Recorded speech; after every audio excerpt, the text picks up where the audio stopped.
Hello guys, கறி குழம்பு டேஸ்ட்டில் வீட்டில் இருக்க வெஜிடபிள்ஸ் வச்சு நல்லா காரசாரமான வெஜிடபிள் குருமா ரொம்ப சிம்பிள் அண்ட் டேஸ்டியாக எப்படி செய்கிறதுன்னு பார்க்கலாமா?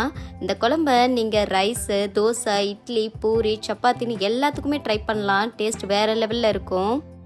ஸோ அதை எப்படி செய்கிறதுன்னு பார்த்துடலாமா? அதுக்கு ஃபஸ்ட்டு வானலில் தேவையான அளவுக்கு ஆயில் விட்டுக்கோங்க.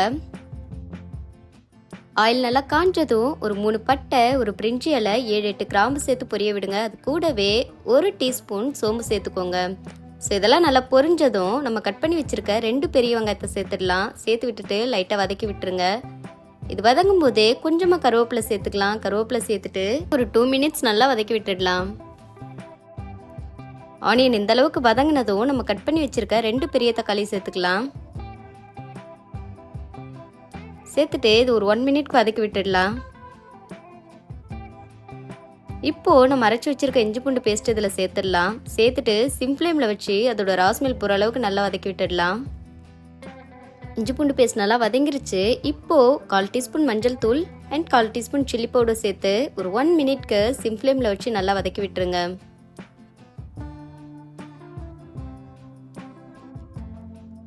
இப்போது நம்ம கட் பண்ணி வச்சிருக்க வெஜிடபிள்ஸ் சேர்த்துக்கலாம்.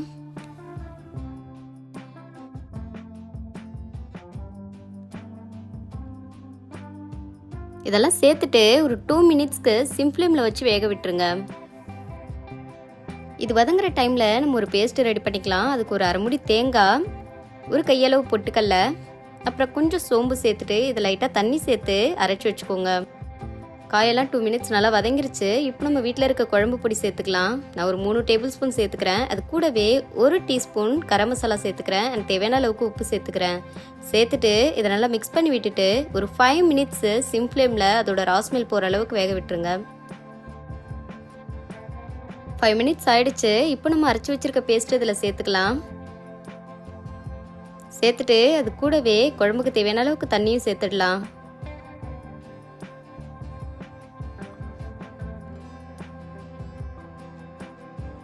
இதை லைட்டாக மிக்ஸ் பண்ணி விட்டுட்டு ஹை ஃப்ளேமில் 20லேருந்து 25 மினிட்ஸ் நல்லா கொதிக்க விட்டுருங்க.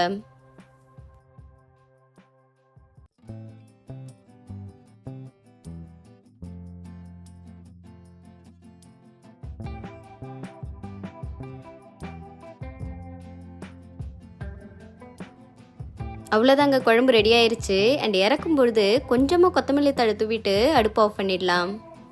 அண்ட் ஃபைனலி நம்ம வெயிட் பண்ண கறி குழம்பு டேஸ்ட்டில் நல்ல காரசாரமான வெஜிடபிள் குருமா ரொம்ப சிம்பிள் அண்ட் டேஸ்டியாக என்னோட ஸ்டைலில் ரெடி ஆயிருச்சு. ஸோ நீங்களும் வீட்டில் ட்ரை பண்ணி பார்த்துட்டு கமெண்ட்டில் சொல்லுங்கள் எப்படி இருக்குன்னு. பாய்.